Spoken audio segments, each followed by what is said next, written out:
Sports Advice Network. So give us a look-see there. I manage all the social media content. I do a show on Fridays with one of the founders, Tyler Bradley. And then I also do a show Wednesday nights, 8:30, around the 412 Fantasy Football Show with my boy, Drew Hannis. We do a little bit of fantasy football Tinder, swiping right, swiping left on some different topics in the football space. Then we also do our only fantasy subscriptions where we're deciding who is going to be our top picks for each week. That's great. And really do appreciate you jumping in and helping out the show. And we're excited to have you. Usually we go through and do like a summary or a check on how we're doing, pros versus Joes.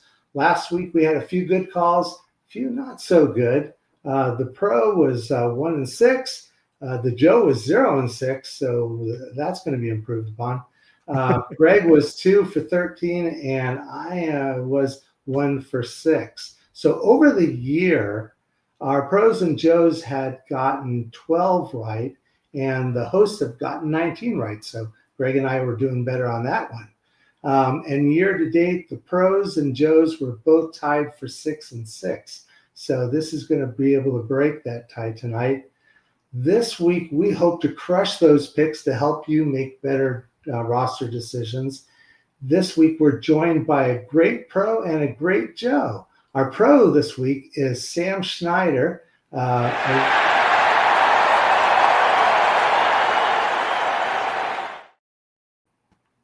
a writer and editor at Rotund Underworld, and also he does a podcast with the Dynasty Degens.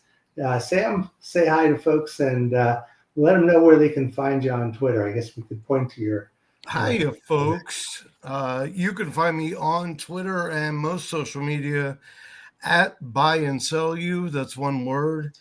I write for Player Profiler, aka Roto Underworld, and you can find my articles there. And I also have a podcast called Fantasy Whiplash that Joe is often helping me out with.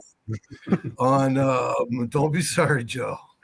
On Tuesday nights, every Tuesday at 9:00, we get you ready with injuries and waivers. So awesome, thanks. And our Joe tonight is Hector Rosado. Hector, why don't you come on and tell folks a little bit about yourself, how long you've been playing fantasy football, and how people can get a hold of you. My name is Hector Rosado, also known by Moose Hype on Twitter, Moose Takes on Instagram. I've been playing fantasy since about 96, 97, since the days of Star Ledger in Newark, New Jersey, reading the stats in the back of the newspaper. I've just been a huge fan, avid fan of fantasy football. It's really one of the first things that really got me into gravitating. I was always fixated by stats and reading the almanac and sports and everything. So I'm very, very intrigued by it my entire life, and I just believe in it. I'm a huge fan, and I indulge in it head first. Awesome. Well, we appreciate you being on the show and looking forward to getting some of your insights as well. So first of all, what we typically do is we go through and list off a sleeper player that is not in the top 12 quarterback or 12 tight end or top 24 running back or wide receiver. And this will be someone hopefully that will help with roster decisions. Why don't we start off? It seems we always start off with the pro, which in this case is Sam. So Sam, why don't you give us your sleeper pick? What are we doing? Sleeper first? Yes, sir.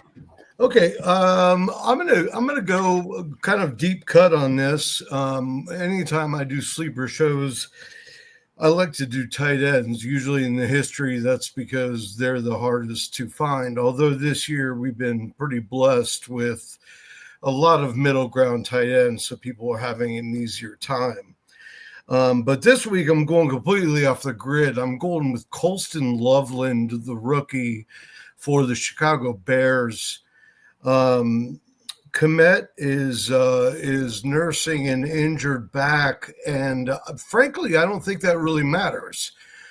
Since week 4, Loveland has seen his snap share increase. He finally took the lead on Komet about 3 weeks ago or 2 weeks ago, and then really led him quite a bit. I think it was like 54% 2 weeks ago. And then, of course, Komet was out last week, so Colston played 81% of the snaps. His stats aren't anything to write home about right now, and I know a lot of people picked him up for last week and were a little disappointed, but he's still a rookie. And I think that whether Komet plays or not, you can't deny the fact that they're playing the Cincinnati Bengals, who give up by far the most fantasy points to tight ends. As a matter of fact, I believe they lead the second place team by about 30 allowed. I mean, that's over 8 games. So, do the math. That's a lot. And they've been eaten alive by numerous teams this season. We just saw Mason Taylor get his first touchdown against them, as well as, plenty of performances from veterans in the league as well. So, I'm running Colston out in a couple leagues of mine, as a matter of fact, and I'm playing him over, some people that you might not normally expect. Not your slam dunks, but certainly some that are kind of, on the. I mean, I know he's injured, but guys like Chigokonkwo, and some of those dudes, I'm definitely running Loveland out ahead of them. Just the matchup alone makes it worth it. I think I could score 20 fantasy points on the Cincinnati Bengals. Does it hurt you to say that as a Cincinnati fan? Okay, yeah, and I'm a Bengals fan, so if it's coming from me, you better believe it. Yeah, that's a great pick. So, hey, Joe, or Hector, why don't you go ahead and give us your sleeper? My sleeper is going to be Wandale Robinson. A lot to do with the fact that, the Niners, they struggle a little bit in the back end. They're a little banged up on D. Pass rush is kind of depleted. And then the Giants losing Cam Scatterbo, I feel like it alters that offense. And I feel like Jackson Dart's going to have no choice but to rely on his tight end and his little slot receiver coming out the wing from Wandale Robinson. Gets a lot of targets, and it's just going to find the right spaces. And if he can stay upright, I feel like he's going to surprise and at least be a top 10. Yeah, us Joe's got to stay together. Wandale Robinson was my only fantasy subscription for the week on my show yesterday. 7 targets in 3 of the last 4 games. They're going to run a lot of cover 3, so him slipping into the flat should be a garbage like PPR just merchant. So I really like that pick. Great. And while you're up, why don't we go ahead and have you give us your sleeper, Joe? Oh man, let's stick in Giant land. So we had the injury to Scatterbo, as it was mentioned. If we look at the matchups in the last 3 weeks, San Francisco has given up 22.5 points per game to opposing running backs in half PPR formats. So I really like that quite a bit. So I'm going with Tyrone Tracy. He's outside of the top 25. We've seen what Cam was able to do. They do have Devin Singletary sitting there kind of in the wings. He was supposed to be the guy at the start of last year, but Tyrone Tracy came on and kind of usurped that role. I also like him as a pass catching option. As it was mentioned, they don't really have a lot going on there. They've pulled people off the practice squad. Darius Slayton was supposed to be like the hero for everybody that hasn't worked out so well. So I think it's going to be a pretty big attack of Wandale, Tyrone Tracy, and I think it's going to be a good game for the Giants. So I guess we're Giants fans now. And wasn't Tracy also a wide receiver in college? So he was, yeah. So he got converted pretty much his last year and did well enough to get picked up day 3 for the Giants. Popped off a little bit last year. Not the most efficient runner, but I think the matchup is good enough that he should be able to crack that top 24. Nice. Okay, my sleeper, and I'm a little uncomfortable. First of all, I'm not a Kyler Murray fan by any. I just think that he has done less with more of most quarterbacks that have gotten the buzz that he has. But he's going up against the Dallas Cowboys, and that's typically a good place to get well. The challenge I see is that I just saw updates just today that the Arizona Cardinals are holding off on their quarterback press conference. And I saw a video of their practice where Murray was throwing to the backup or the second tier wide receivers while Brissett was throwing to the starters. Now, it doesn't mean for sure that Murray isn't going to be playing. He was designated as limited practice. But I think if I'm going to be perfectly honest, I think that the Cowboys defense against quarterbacks is so bad that you could easily just say the Arizona Cardinals quarterback, because if Brissett takes over, I would probably recommend him as well. So why don't we now go into our from our sleepers to our busts. And again, we'll start off with our pro. Sam, who's your bust? My bust, and I hate to say it because I'm a fan of his. My bust is Josh Jacobs this week. I don't think Carolina gets enough credit this year overall for how they've transformed that defense. I don't know if you recall, but last year, Carolina was one of those teams where if you had a running back going against Carolina, that was an auto start. Carolina this year was allowing 92.5 rush yards per game. That's pretty low. And then just got eaten up by James Cook last week. I don't think that's a trend. I think it's more of an anomaly for that team. And I think they probably took it personally as well. Plus James Cook he had 240 or 217 yards. He got 80 plus on that on 2 carries. So it's not like he just consistently, I mean, he was getting chunk plays, but he wasn't taking that out. But the Carolina rush defense is so much better this year with Derek Brown and the other guys on the line.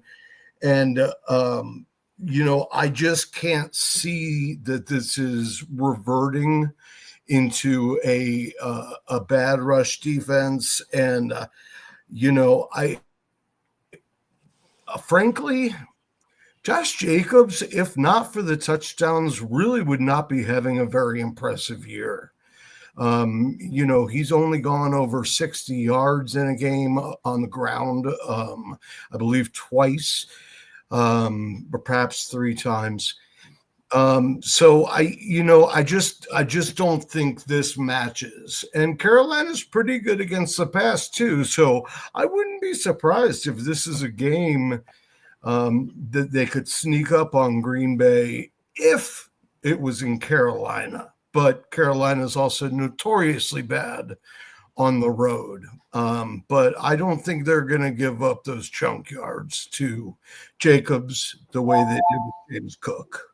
Yeah, I love the Carolina pass rush. In fact, we're seeing, they picked up a couple of rookie defensive ends who are looking really good. Nick Skirton and Princely Unamaniliran. Yeah, that's the one. But they're just, I think the Panthers' defensive line looks really good. And you mentioned Derek Brown. They have Ashawn Robinson. So they're pretty solid up front. Why don't we go to Hector or Joe, and he can give us his bust for the week. I'm a little out to left field with this one, and it just stuck out to me for whatever reason. Looked at the list, and I says I got to go with Jamar Chase against the Bears. Everyone has him ranked number 1. Feel like he's just prime situation. T. Higgins hasn't gotten the targets, We expect him to go with Flacco there. Flacco hasn't thrown an interception since he's been with Cincinnati. There's a bye week coming right after. Receivers are kind of like gearing up, like, you know what, maybe let's take this week off, or linger in, or not push as hard into the week. It's the Bears. Could be a trap game. And the Bears are also susceptible to the run. I feel like this is a Chase Brown and a T. Higgins game versus going to be Jamar getting his 20 targets. So I'm no more than 4 or 5 catches, probably under 100 yards from me for Chase, and I feel like that's prime for a bust for him. And Flacco's shoulder is, he looks like he might play even through the pain, but I don't know if he will. I think it's going to be Jake Browning, and then that just makes it all the more likely that he is going to bust. I don't have the cojones to bench him. And that's the scary part. If I had Jamar Chase, I probably would bench him if I had at least a decent receiver to replace him, because he's been scorching it. It's like always against the rule. You don't place a scorch it. You can't sustain that level. 20 targets a game, 19 targets a game. I don't see it happening. Joe Flacco, no picks. Come on, it's due. We know it's due. And if Flacco does sit and they are looking at Jake Browning at quarterback, you almost have to sit Higgins and Chase Brown, who really were suffering under Jake Browning. In the 3 games with Jake Browning starting, Chase Brown averaged 0.8 yards before contact rushing.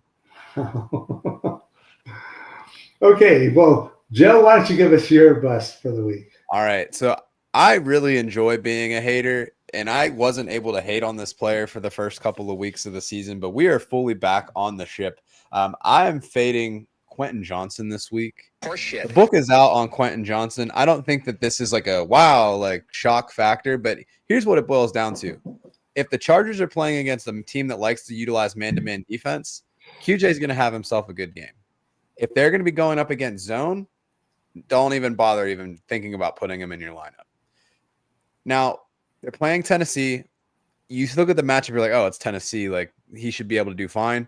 Tennessee only plays man 17.5% of the time, so that's pretty much going to be entirely zone. I look at big games for Keenan Allen, Gadsden, Lad McConkey, Quentin Johnson. Don't put him in your lineups. It's not going to be worth it. Okay, well, and my bust is Alvin Kamara. He's got a new quarterback with him. He's only been averaging 3.6 yards per carry, which is like the lowest, I think, in his career. He's only had one touchdown all season, and he's only getting 18 yards receiving per game. That's the crazy part to me. Yeah. So, and going up against a really, really tough Rams defense that only gives up 10.5 fantasy points per game to running backs and only 29 yards receiving to running backs. Their Rams are going to be a 14.5 point favorite. I just don't see this being an Alvin Kamara game. So that's it for the Pros versus Joes segment. We're going to now quickly switch over to the news.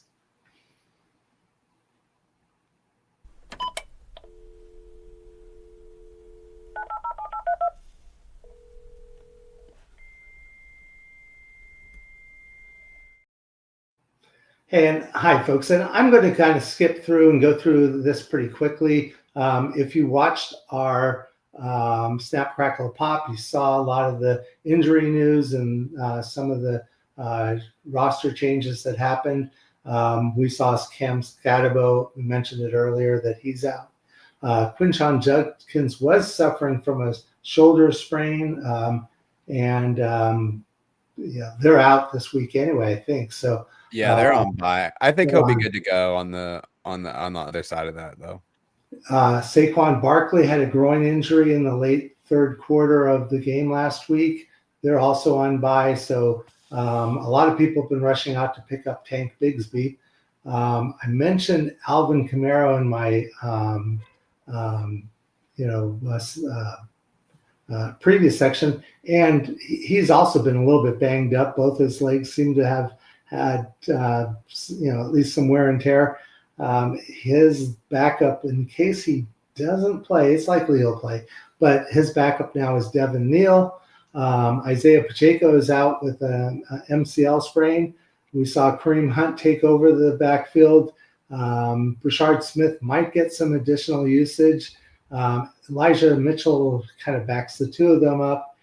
He's likely on waivers if you're looking for a deep grab. We mentioned DeAndre Swift. He's had a groin injury. He didn't practice today or yesterday. If he doesn't play, Rashawn Johnson's already hurt, so folks are rushing to get Kyle Monaghan out as a potential starter for this week. Joe Flacco, we mentioned he's got a shoulder sprain. He's day-to-day. Carson Wentz, he's out with a shoulder injury. He's out for the season. And J.J. McCarthy's taking over there, so Max Brosmer will be the backup quarterback. Tutu Atwell's out. Braxton Berrios has got a chest injury. We've got a number of IDP people. Most important, Patrick Surtain, he's out. Deshaun Elliott, he's also out. Ed Oliver is out. Carson Schlesinger, looks like he's out with a high ankle sprain, but they're on bye, so we'll have to look to see what's happening in 10. Derwin James, he looks like he's going to play, so that's good news on that front. Tarheeb Still, though, does look like he is out with a knee sprain. We do have some returning players. I mentioned J.J. McCarthy.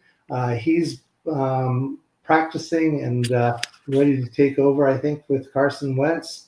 Lamar Jackson is definitely back. Kyler Murray, we mentioned him earlier. He was practicing. Now we're not quite so sure on him. Brock Purdy doesn't look like he's going to be starting this week, so another Mac Jones week. Really good news. Puka Nacua is back, and he's a top 5, top 3 wide receiver. Some people even put him as the in the league. Brock Bowers is back, another bit of good news. Jacoby Myers is expected to be returning as well. He's been in the news a lot as a potential trade candidate. The Raiders, though, went out and grabbed Tyler Lockett to join the team, reuniting with Coach Carroll and Geno Smith. We did have one important benching, and that was Spencer Rattler was benched for Tyler Shuck. Tyler Shuck is going to be starting this week. A couple of IDP trades. Roger McCreary went from the Titans to the Rams. Kyler Duger went to Pittsburgh. And Michael Carter II went to Philadelphia for John Mechie. A lot of people in the trade rumors. New England wants a running back. So people like Ford, Dowdell, Hall, and I don't know why Dylan Law was listed on that list, but the New England Patriots are looking for a running back. A lot of teams are looking at defensive ends, Myles Garrett, Kevon Thibodeau, and even Trey Hendrickson from the Bengals were often mentioned. And then Mark Andrews, Jacoby Myers, I mentioned earlier, David Njoku, Jerry Jeudy, Juan Jennings, and Jalen Hyatt, all are being names are being bandied about. And with that, I think we're ready. If we have, actually, we don't have tips, so we're gonna have to hold off. I wanted to actually, and this is a question to the group. One of the things that came out was that John Harbaugh took a lot of heat during the week from last week, the way Lamar Jackson's injury and practice status changes were reported during the Week 8 game. Harbaugh called it an honest mistake. For those who don't know, on Friday, the Ravens listed Jackson as a full participant in practice. And then he was ruled out for Sunday. They kind of walked back the practice designation, saying that he was actually limited. And one of the things I'm finding is more and more frustration, at least from us on the fantasy football side, with how coaches and how teams are reporting on injuries. Anyone want to jump in and Here's the thing, man. Rant? Here's the thing. This is just like a repercussion of gambling culture, and there's no reason to be upset about this. And the fact that we have to talk about it, like, people are pathetic. Like, there's no reason to be upset. Like, if you are that upset about, oh, well, they said that he practiced in full, but then he didn't. Like, that dude's getting paid hundreds of millions of dollars as the cornerstone for that franchise. Yes, they're in a bit of a hole right now, but at the end of the day, they don't go anywhere without Lamar, right? So if they need to sit him, they don't care that you have $50 in bonus bets in FanDuel. They don't care that you're playing fantasy football. Like, you're not doing any of these things. So, like, why do you care? And you probably were betting on the Bears money line anyway, and it still fell through. The 8.5 that you got early in the week from the Bears still didn't matter because the Ravens still smoked them. So at the end of the day, they won their game. Their star player is more healthy and ready to go for this stretch run. They don't care. And, like, we shouldn't care either. Like, people need to go outside and, like, do things that don't involve their selves.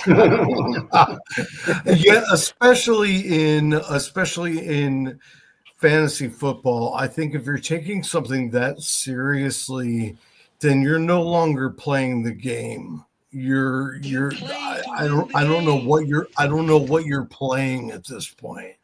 It's a game, man. Like, I understand taking it seriously. I want to beat my buddies in my home league More than anything. really, really badly. But I mean, if you're getting mad at coaches for misreporting an injury, then I agree with you. You just go out, like, smell the flowers or something. I'm gonna triple on that one. You got to figure things happen, right? He could have showed a little bit, early in the practice, and then started saying, "All right, just a little tight, little tweak, felt a little weird, didn't feel comfortable pushing to the next stretch, to the next session." Coach made an honest, educated guess, and obviously their record with Huntley is not as good. So, like Joe just said, you got to go outside a little bit, breathe. Don't depend on that final say. When it comes down to it, they're going to play the game regardless. This is all entertainment on our end, on their end, and I'm sure they benefit from it, and we benefit from the information. But it doesn't mean that just like we have to drop a player today, they don't have that luxury. They have to carry that quarterback on the roster. They're not dropping Lamar Jackson for another guy sitting on the couch. Please drop Lamar Jackson, Ravens. Please. Yeah. Wait, the only other thing I'll say about that is and perhaps I'm alone in this, but one of the things I love about fantasy football is this sort of thing, this sort of, like, anything could happen at any moment, and it challenges you to be better at this game than other people. So, I don't know. It's not like I'm sitting there giggling when one of my guys all of a sudden isn't going to play. Like, I wasn't on Sunday morning. I wasn't like, oh, Drake London's out. Yeah, but how alive did you feel in 2015 when you started Tim Hightower and he brought you home a championship? Like, it was like the biggest thing ever, Like, or you pull somebody off the waiver wire right before the game and like goes off. Is this not why they call it fantasy? That's right. They don't play fantasy. They play these things for real. Like, there's a lot of repercussions that come from behind that. We don't have that. We don't have the same. Well, and if anything good came from it, Tyler Huntley, actually, Scoop Huntley, actually looked pretty decent. And better be. He's a Pro Bowl quarterback. He was there were a lot of other backup quarterbacks that kind of struggled, and Dalton and Cousins were two veteran quarterbacks that struggled. But and Kirk had the audacity to say that he wanted to get traded for a starting position after that performance. That was crazy. Who did? Kirk Cousins. He was like, yeah, like, I'm looking to get traded. I think I should be a starter. It was like, you just got beat up on by the Dolphins, man. Like, you need to just, like, have a seat. Well, you may also be playing fantasy football here soon. Like,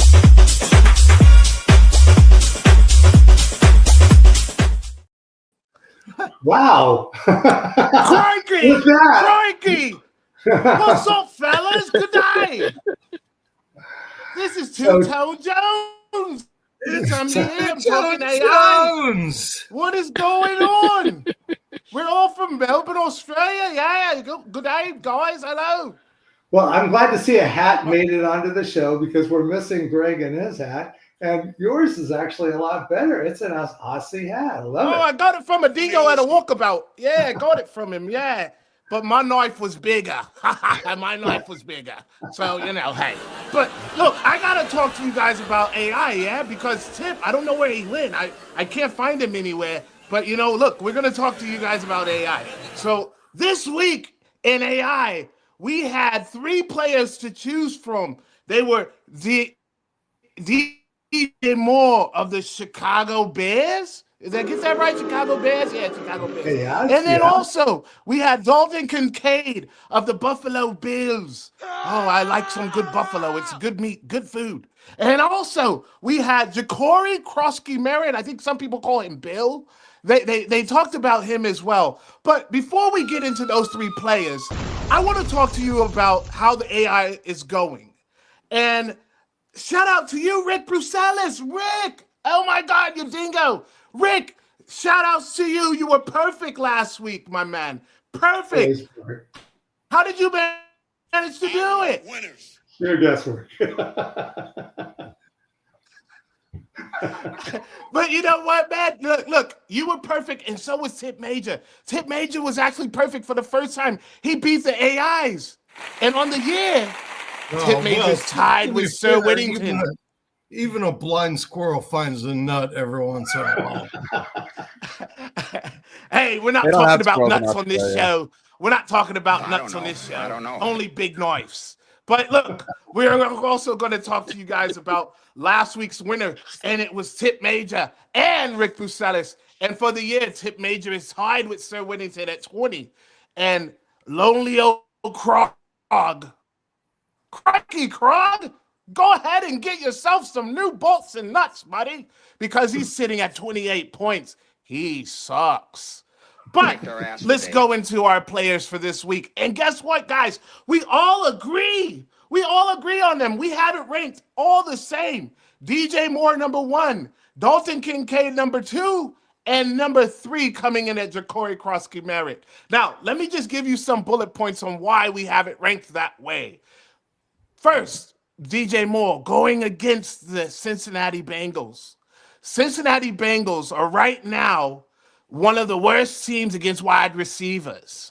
And you got to understand this. Yes, Caleb Williams and DJ Moore are not on the same page, but their new head coach, Ben Johnson, said that they are working it out and they will work it out. But I don't believe it because if you saw the last week's touchdown against Cincinnati Bengals, it looked terrible. He missed that touchdown. It was terrible.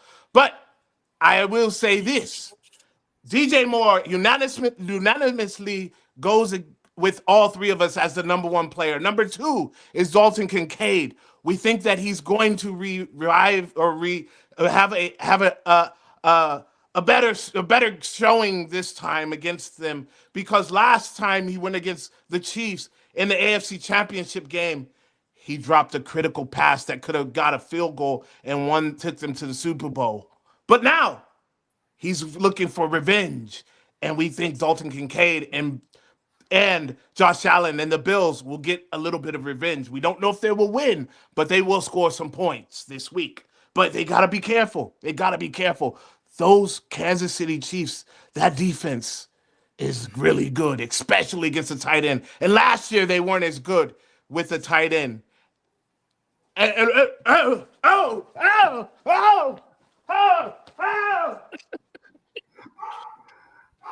Okay. And as for Krosky-Merritt, this is the scariest matchup of them all. The scariest matchup of the week. I told you I had something for you. Andrew Krosky-Merritt going against the Seattle Seahawks, the number 1 defense against running backs. They only give up 77 rushing yards total on the year. How scary is that? And I will tell you something else. The scariest part. Oh my God, I'm scared. I don't want to tell him. The scariest part is when they are away, when they are not in Seattle. They haven't given up any touchdowns this year. No touchdowns. I feel like Paul Bearer, the Undertaker. No touchdowns at all. Tchaikovsky Merritt, beware. Beware. Well, we had Blair Witch Project for a little bit on there too. Wow. I don't know. How can we top that? We should just move on. Crikey. And the Whoa. show. I don't know what happened there. Okay, I think I'm back. Bruce, Rick, I'm sorry.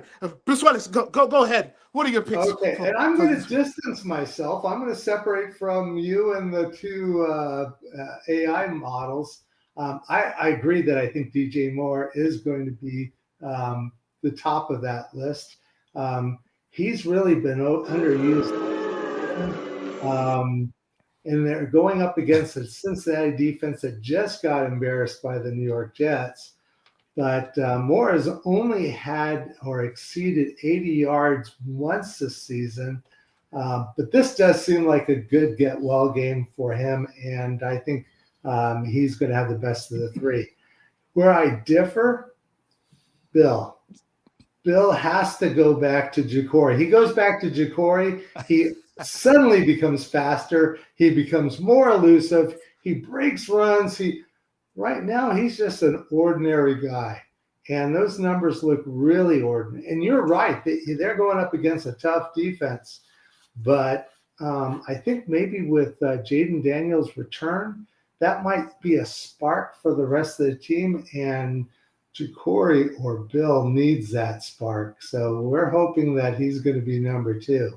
By the way, since week 5, he's only averaged 3.8 fantasy points per game.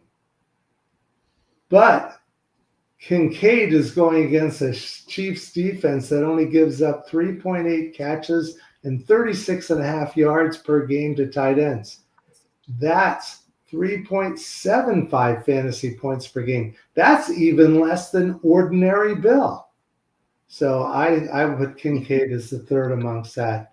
Hey, Joe, you want to give it a shot?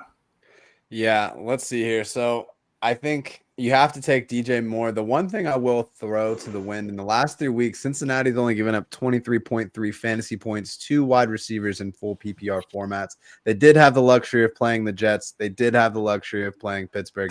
They did have the luxury of playing to Green Bay, where everybody gets at least one free catch a game. But I think that I got to roll with Tipp over here. I'm going to go DJ Moore 1. I'm going to go Dalton Kincaid 2. And Bill's looking a little bit too little for me, so Bill going to be 3. Okay. Hey, Sam, do you want to give it a shot? Yeah, sure. Bill, until Bill starts catching passes again, he's a non-factor for me in fantasy football. And he's not. He's not gonna catch any either. So he's so one-dimensional now that it's really easy to take him out of the game. So he's my 3.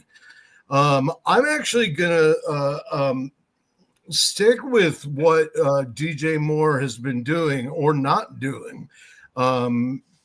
Cincinnati is notorious for giving up big yards in chunks to wide receivers, but it's usually to the best wide receivers on the team. And I don't know if you heard about this guy named Odunze, but I think Odunze's in for a huge day. I don't think Moore is. I think Burden could sneak in and make some noise. I'm taking Kincaid. If for no other reason than the fact that,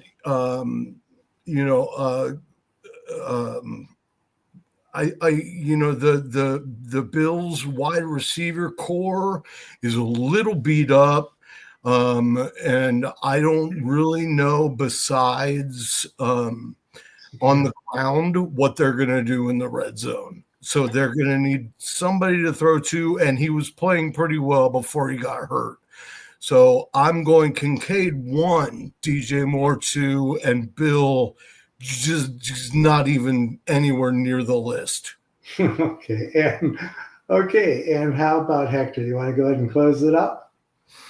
I actually have Bill. I'm going to take Bill number 1. Whoa! Yeah. I know it's a little far out the left field.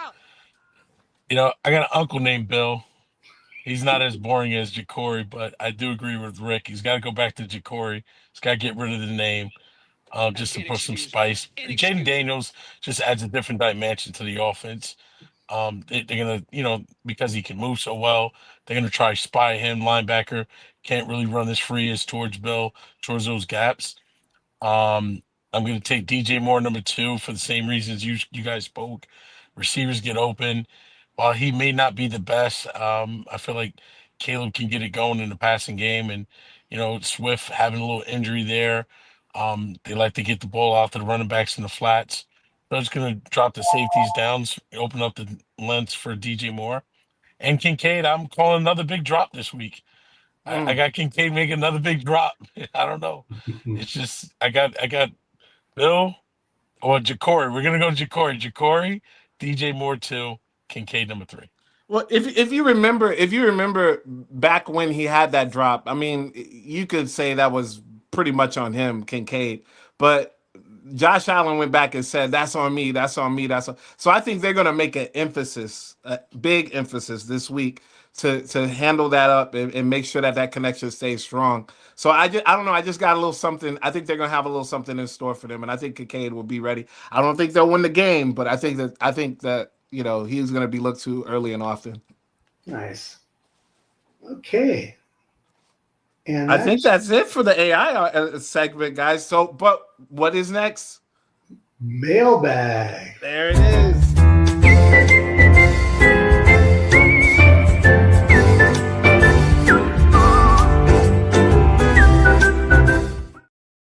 I never noticed message. I never noticed that till right now. Message. Message. Well, crazy. I'm super glad that I've got these smart guys in the room with me, because I looked at some of the mail questions that were sent in, and I was like, I don't know. So we've got some good fantasy minds that are going to help out. And the first question that came in was from Keith Blissett, and he asked, and again, these are tough questions, Jackson Dart or Matthew Stafford. So why don't we start off with Sam? Looks like he's got the most perplexed look on his face. Why don't we have Sam? Why don't you give us what you would suggest? Well, I'm just perplexed because the question on the screen is different. Jackson Dart or Matthew Stafford? I have them nearly back to back in my rankings. Jackson Dart obviously has the higher boom potential, I think, but Stafford has been playing so well. There's no way I can sit him against the Saints. The Saints defense is they're not good. And Kyron doesn't eat it up between the 20s. He eats it up at the goal line. I still like Stafford to make a couple long passes to, that guy that used to play in Green Bay. Nice. And also they've got Puka Nacua coming back too, which is going to give Stafford, a really good target back. The only concern I would have is whether or not they get that far ahead and they decide they're just going to chew up the ground with the running game. But they should still get those points. Yeah, I was actually going to mention that as well. I could totally see this being one of those situations where Stafford blows up for several touchdowns and then maybe even rests the rest of the game. So, Joe, what are your thoughts on that? Yeah, I disagree. I think that New Orleans is a better defense than what people give them credit for. The reason that they've been knocked out of games lately has been because of turnovers. They had a lot of turnovers. They're really looking to see if Tyler Shuck can be the guy. They didn't feel that they were having that. But in the last 3 weeks, New Orleans has played Tampa Bay, Chicago, and New England. They've given up 11.3 fantasy points to quarterbacks. We already talked a bit why I'm high on the Giants this week. I really like Wandale. I really like Tyrone Tracy. And I think that because they have Tracy back there, not Cam Scatterbo, they're probably going to use the passing game a little bit more in the red zone. Jackson Dart has that running prowess to him that gives you that upside in the quarterback room that Matt Stafford doesn't have. Stafford, you're really relying on touchdowns, especially in a 4-point passing touchdown. I think that you especially are going to go Dart. But if even in a 6 passing touchdown, I'm going to go Dart. He's my QB9 in the week. I have Stafford at 14. And it's hard to go away from perhaps one of the 2 hottest quarterbacks in the league. Him and Danny Dimes Jones seem to be really Don't say that, man. Come on. I'm still recovering from the last Steelers game. Well, we go to the next question, and that is who to start. And boy, I tell you, I'm going to be embarrassed on this one. Kyler Murray or Sam Darnold? And Tipp, why don't you take it over since you missed my sleeper of the week? Well, first of all, I hope that Kyler Murray doesn't play this week because he would be the one quarterback that plays against Dallas that just doesn't do anything for us for fantasy, just the way he plays, man. So I'm going to go Sam Darnold all the way. Coming off the bye, the way Jackson Smith and Jigba is playing, which I said he was going to be the number 1 wide receiver. And look, this kid, man, look, the way that he's playing is lights out. You got Cooper Kupp on the other side, not only like a threat on that side of it, but what he's learning from Cooper Kupp, the knowledge that he's absorbing from him. Oh my good, it's you're seeing it on the field, guys. So I think Sam Darnold all the way. Yeah, and also Commanders aren't that great against quarterbacks either. So Darnold could have himself a day. JSN, you mentioned JSN. He could arguably be the best wide receiver in football right now. Oh, he's lights out, man. And like I said, if Kyler Murray plays, I'm downgrading Trey McBride. I'm downgrading Marvin Harrison Jr. I'm not downgrading Bam Knight or the running game, but man, I really hope Jacoby Brissett plays. How about you, Hector? Do you agree with Darnold, or you could go with? Yeah, I'm going with Darnold. I'm going Darnold over Stafford. Over Murray, because Murray's in a weird situation. I agree with Tipp. He's going to be the one quarterback. He's going to be the one quarterback in abysmal defense in the Cowboys that's probably going to stink it up, or at least not meet the threshold of what those quarterbacks have done. I mean, Russell Wilson played out of his mind and then got benched a week and a half later. And Kyler Murray's going to come back, and you're going to start hearing the boo birds come out for that. It's just the way he plays, the style. He's just not going to get the ball out of his hands. He's going to hold on to it, and he's going to screw it up. I feel like there's a screw up waiting to happen. Darnold has everything in front of him. He's out west. He's playing against that defense that can give it up a little bit. So he's got the weapons there, and as long as they stick with the running game a little bit and they open up the field, he'll get Jackson and Cooper going. Great. And Sam, I think you were probably looking in the chat and seeing a question there. And so why don't we go to that question? That's from Bob Hope. From the crypt or what? From the grave? But he's got Halloween Eve. Anything's possible. Anything is possible in fantasy football. Well, we've got 4 wide receivers that he's looking for help on. This is in a PPR league. Juwan Jennings, Cortland Sutton, Keenan Allen, and Jacoby Myers. And he needs 1 picked out of that group. So if it were 2, it would be super easy. But with 1, let's see. Joe, why don't you take a first stab at it? Yeah, for sure. All right. So this feels pretty straightforward to me. I'm going with Keenan Allen. They're going up against the Titans, like we talked about a little bit earlier. The Titans' primary defense and coverage is the cover 3. Keenan Allen leads the Chargers in fantasy points per route run with 0.86 points against cover 3. They run that 27% of the time. He's that safety valve. He is that good option for Justin Herbert, and he's been a pretty consistent target machine. Now, you're probably questioning, like, hey, like, why do we not want to go with Sutton here being the wide receiver 1 in Denver? He's going to be on Surtain Island this week. Or no, excuse me. He's going to be in Stingley Island this week. It's going to be a great cornerback matchup between him and Surtain. Houston, they've only given up 23.6 points per game in the last 3 weeks to opposing wide receivers. And I just don't see enough from Jawan Jennings or Jacoby Myers. So to me, Keenan Allen feels like a pretty obvious choice. How about you, Sam? Boy, it's not going to be a battle between Stingley and Surtain because Surtain's not going to play. Yeah. No, he went Stingley on Sutton. Right. I think I agree that Jacoby and Jennings are non-factors in this. Jacoby, we haven't seen him in a couple of weeks, and Jennings is ever since he broke his entire body apparently, according to him. He hasn't quite looked right. I am going to differ with Joe on this. One of the things about going against a team with a defense like the Titans is that, when you have that many good players, you've got the emergence of Aronda Gadsden. You've got Ladd McConkey has really come on strong in the last couple weeks. Last week it was like Quentin Johnston and Keenan Allen really barely even existed. So I like Keenan Allen, and I probably, I'd be playing him in fantasy.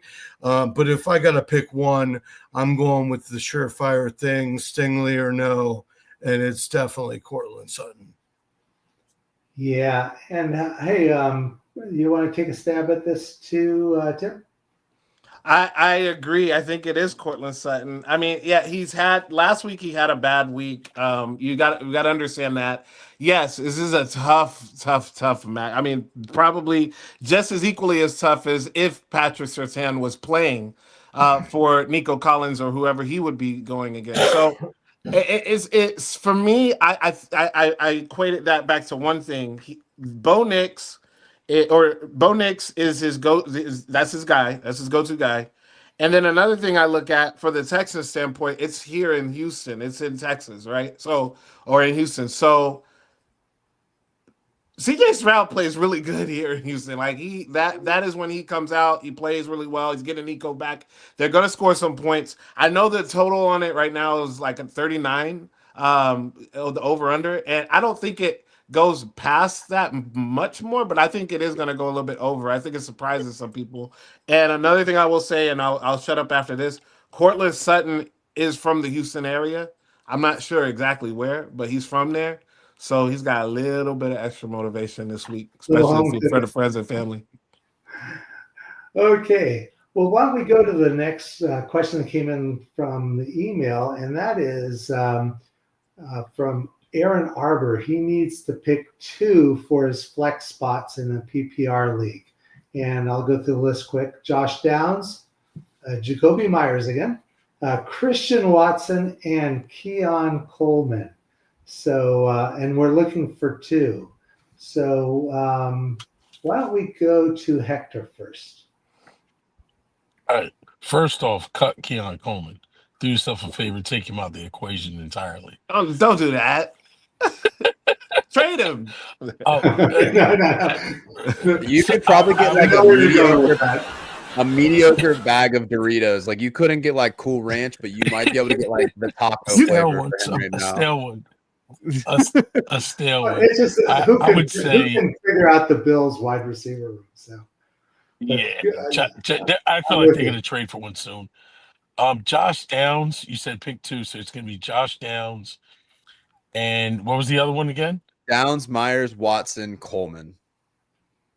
I'm going with Josh Downs, and I'm going to take a flyer on Christian Watson. A week after, playing it out there and getting some playing game time and seeing where he can do and streak a little bit.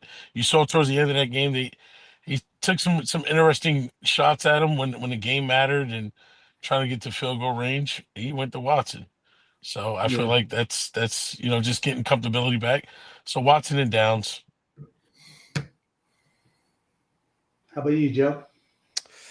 Yeah, I mean, the Steelers couldn't cover like anything last week. They haven't covered really in a couple weeks now. So you have to play Downs. I think that he kind of showed before, like a couple weeks ago, he came back from the injury. It was a very disappointing start to the year, but they're finding the rhythm with him a little bit. It limits the upside of Pittman as well, which is super disappointing. But yeah, I think Josh Downs is a must play there. I don't really have a lot of confidence in Keon Coleman. The one thing that you could argue is if you think that the Chiefs are going to blow Buffalo out of the water, then he's going to be a good garbage time play. But I think that game's going to come down to the wire. Tony Romo's probably going to be in the press box, like crying naked. So I don't think that it's going to be all that. I'm a big Jacoby Myers fan, but Geno Smith is just breaking my heart right now. I think that Watson does. And he's also going up against the best Jacksonville cornerback in Jordan Lewis. So, yeah, exactly. So I think that Watson, he offers a little bit of upside. He also looked pretty good last week, so I was impressed. He did a lot more than I thought that he would. I thought that he was on his way out the door with this team, and then they're like, hey, we're going to give you a contract extension, even though you haven't really played all that much the entire time you've been here. So they have confidence in him. We haven't found really – Romeo Doubs has been their primary target getter. Kraft is the only person I feel comfortable with in Green Bay, but I think Watson has some upside that pairs well with the floor of Downs. Hey, Tipp, you want to give it a shot? Downs is hands down the pick for sure. I want to go Christian Watson, but I've been burned so many times with him. It's just like, man, it makes me nervous. So I don't want to go his route. So I look at who's the other guy? Who's the other two? You got Downs, Myers, Watson, Coleman. So I look at Coleman. It's probably gonna be Coleman for me because I think this would be a big Brock Bowers week. Brock Bowers comes back. He's supposedly fully healthy. The Raiders are excited about him. I'm excited to see him back on the field with Genty. I think Jacoby Myers might now. Here is a caveat. They could showcase him because they do this with players. They showcase him right before the trade, and Jacoby Myers will have 10 catches for 110 yards and 2 touchdowns. They're showcase now that could be the factor too. They could showcase him. I just don't think that that's going to happen, and I want to go with the side that's going to have a bunch of points on it. So I'm going to go Keon Coleman and Downs.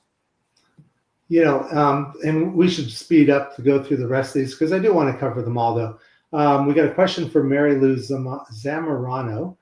Needs to start 2 and their running backs, Kyron Williams, Kamani Vidal, Javonte Williams, Jordan Mason. And I'll give my 2 cents and then we can jump through it. First of all, Jordan Mason, take him out. So you're really only looking at Kyron Williams, Kamani Vidal, and Javonte Williams. And first of all, how nice to have these running backs in your on your roster. I was joking before the show about how I was having to start Samaje Perine in one of my tougher leagues. So, but Kyron Williams is a must start every week. Javonte Williams has been pretty good for the Cowboys. Has been a big surprise actually, and Vidal has a great matchup against the Titans, who are the second worst against running backs after the Bengals. I would still probably go with Williams and Vidal. What about you, Tipp?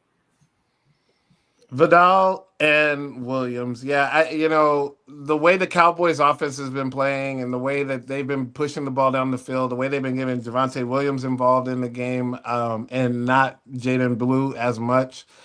I think Javonte Williams is locked in. And then Kamani Vidal, I think, look, Tennessee might get might get their ass blown out. Straight up, to be honest. I mean, it might not be pretty.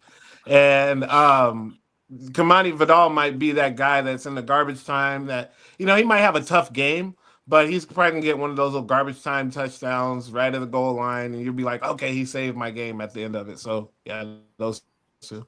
Yeah, the Chargers are a 9.5-point favorite, so you would expect to see a heavy dose of Vidal in the second half at least. Let's go to the last question, and we'll let everybody chime in on this one because this one's a really fun one. And who would have thought Kareem Hunt would be a top running back with 2 touchdowns last week? But here we are. So we got either Kareem Hunt. It's from Michael Wagner, by the way. Don't know if it's PPR or standard. We'll say PPR. Kareem Hunt or David Montgomery. And why don't we go ahead and start with you, Jeff? Yeah, I'm going to roll with Kareem Hunt this week. So I think that Detroit, they have Minnesota. Minnesota's been quite leaky, but they've been strong against running backs. They're only giving up 17.4 points per game the last 3 weeks against opposing running backs. So that doesn't give a good game script kind of feeling for David Montgomery. I think it's going to be a big Gibbs week in the air. Kareem Hunt, Buffalo's been very weak against the run, 29.3 points per game in the last 3 weeks. It's a top 4 matchup.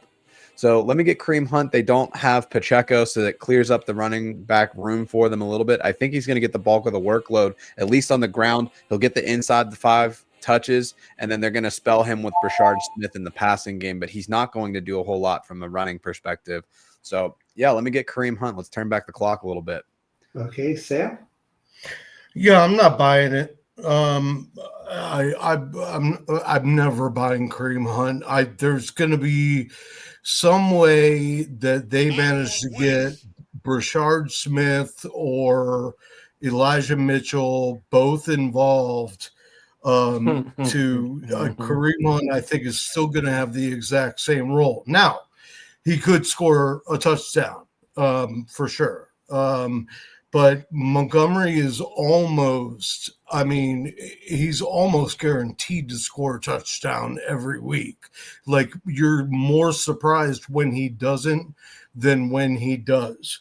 So I'm taking that. I'll go with David Montgomery this week. Yeah, interesting. Both of them have 4 touchdowns so far this year. So it's kind of interesting. Put some respect on Kareem Hunt's name, Sam. Come on, man. Why? It's 2025. And while we get Hector, why don't you help break the tie here? I'm gonna take Kareem Hunt in this one. I feel like he's losing Pacheco. I do agree with Sam. He's probably gonna have the same role, but it's just an added pressure to do more, and he's gonna probably just try to get some extra effort on his end. I see at least 60 total yards and probably 2 touchdowns near the goal line, and I'm not buying the other side of it. When you got you just Elijah Mitchell, talent. Brashard Smith, they use him in the passing game, but not enough to just exclude Kareem Hunt. Just seeing that he found himself home there again.